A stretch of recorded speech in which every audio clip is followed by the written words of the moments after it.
Oi, gente! Eu tô aqui de volta pra continuar o que a gente falou no vídeo passado, né?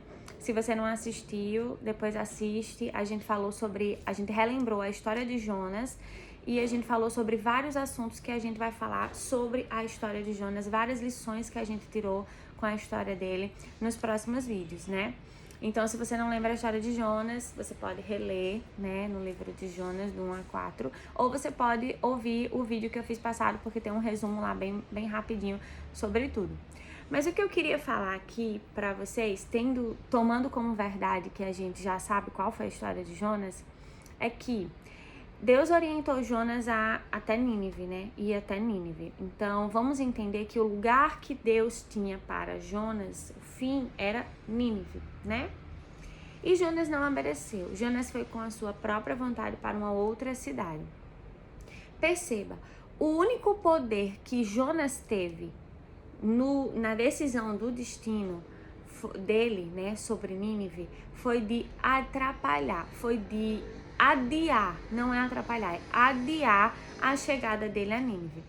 Deus manda Jonas ir para Nínive, ele não foi, ele foi para outro canto, né? Mas ele terminou em Nínive. Por quê? Isso acontece com todo mundo? Não. Isso acontece com as pessoas que são tementes a Deus e que estão com a vida nas mãos de Deus. Aquelas pessoas que dizem, Senhor, faça da minha vida a sua vontade. Eu quero a sua vontade na minha vida. Pronto. Essas pessoas têm um destino certo, que é o destino que Deus tem para a vida delas, que é o destino perfeito, na verdade. E aí, qual é o poder que essas pessoas têm sobre o destino dela?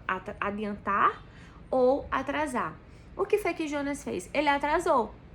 Jonas, como ele não foi para onde Deus havia dito que ele deveria ir, ele foi para um outro canto, ele atrasou e ele passou por um monte de problemas. Ele entrou num navio que teve uma tempestade, que quase todo mundo morreu. Ele foi lançado ao mar, ele foi engolido por um peixe, ele passou 3 noites no ventre de um peixe. Gente, que situação terrível Jonas passou, simplesmente porque ele não obedeceu à vontade de Deus. Se Jonas conhecesse Deus plenamente, ele confiasse plenamente em Deus, quando Deus tivesse dito, vá para Nínive, ele ia dizer, Nínive é perigoso, eu estou com medo, entretanto eu sei o Deus a quem eu sirvo, eu vou ficar tranquilo, eu vou lá para Nínive. Só que Jonas teve medo e Jonas não fez. Jonas foi para outro lugar. Então, a decisão de Jonas de ir contra a orientação de Deus foi o que fez ele passar por toda aquela turbulência no mar, ser engolido por um peixe e sofrer tudo que ele sofreu. E no final, ele ainda terminou em Nínive. O que é que eu quero dizer com isso? É que muitas vezes isso acontece na nossa vida. A gente diz, Senhor, faça na minha vida a sua vontade. E às vezes Deus faz na nossa vida a vontade dele, mas a gente quer agir com as nossas próprias mãos, porque nós fomos educados na nossa sociedade que a gente tem que resolver as coisas com as nossas próprias mãos.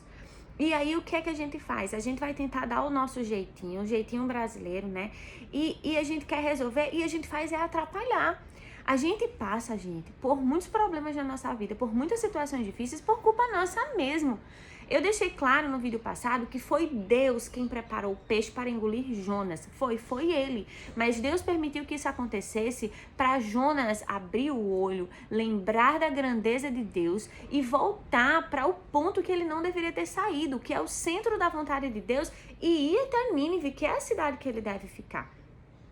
Então, o que eu quero dizer, se a sua vida está nas mãos de Deus, se a minha vida está nas mãos de Deus, não importa o que Deus mandar a gente fazer, a gente vai lá e faz, porque a gente sabe que a vontade de Deus ela é boa, perfeita, agradável, não acrescenta dores. Várias amigas minhas falam comigo e me perguntam, Nath, como é que eu sei qual é a vontade de Deus? Eu digo, é simples. Na Bíblia diz, a vontade de Deus é boa, é perfeita, é agradável, não apresenta dores. Então, se o negócio, minha filha, não é bom, não é agradável, está trazendo dor, não é de Deus. É simples, sabe? Então, a gente tem que parar de atrapalhar o plano de Deus, porque atrapalhar a gente não vai, mas a gente vai adiante. A gente poderia chegar muito mais rápido no lugar que a gente tem perfeito, que Deus tem perfeito pra gente, e a gente não chega porque a gente fica querendo fazer ao nosso modo. Então a gente precisa confiar em Deus, entregar nas mãos dele e dizer, Senhor, se tu disser pra fazer assim, eu vou fazer assim. E a gente confiar. porque ele vê o amanhã e a gente não vê. É como um exemplo rápido, uma pessoa que quer abrir uma loja de moto, por exemplo. Aí ela tá ali fazendo de tudo para abrir a loja de moto. Aí do nada aparece uma oportunidade única para ela abrir uma papelaria. Ela vai e faz, pois eu vou abrir uma papelaria. Tudo bem que ela vai abrir a papelaria, talvez a papelaria dê certo, talvez não dê certo, mas ela atrasou o processo da abertura da loja de moto, que era o que ela queria para ela, que era o que Deus tinha para ela. Então a gente tem que parar de tomar as nossas próprias atitudes e atrasar os planos de Deus para nossa vida. Porque uma coisa é certa, minha amiga, se você tá nos caminhos do Senhor, se você tá buscando a Ele, se você confia nele, entregou sua vida nas mãos dele, a vontade dele vai acontecer e você vai terminar no lugar perfeito que ele preparou para você. Mas você tem um poder grande de adiantar esse processo ou de atrasar. E são as suas decisões que vai fazer isso acontecer. Então é isso, decida hoje aceitar a vontade de Deus para sua vida e esperar tranquilamente, dormir um soninho profundo, enquanto ele trabalha e esperar ele fazer, porque quando ele faz é perfeito. Quando a gente faz dá errado, mas quando ele faz é perfeito, tá bom?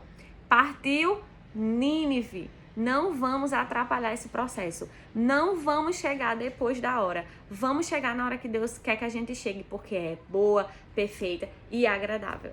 Beijo grande!